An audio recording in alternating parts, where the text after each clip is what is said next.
In order to understand how the universe works, you have to be able to see it across the electromagnetic spectrum, all the different kinds of light that there are. Now, invisible light, what we're used to, you can see me, I can hold up a coffee cup, for example, and it doesn't look particularly interesting. But in infrared, it becomes this glowing object that you could see all the way across the universe if you had heat-sensitive eyes.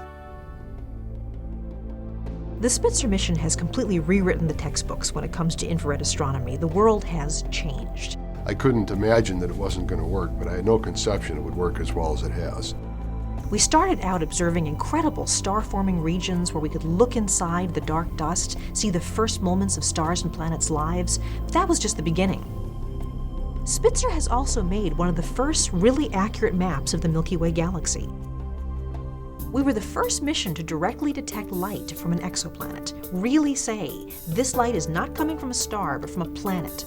We've gone ahead to start characterizing what their atmospheres are made of, the composition, the dynamics. And from that, we made the first crude but real weather maps of what weather on planets that are 200 light years away is like.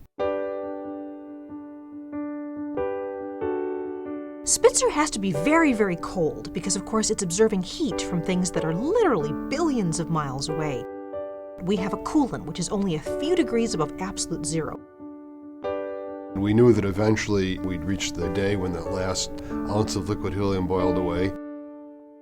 Spitzer will be transitioning into a warm mission. It's really not very warm, but it's warmer than the cold mission was. Warming up a little bit means that 2 of our 3 instruments will no longer be functioning.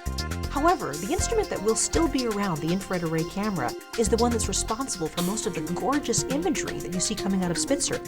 We will be able to do larger mapping than we have been able to do in the past.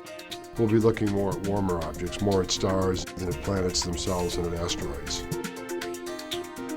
The Spitzer Space Telescope is by no means done with its mission. Things have changed, but I kind of think of it as a second career.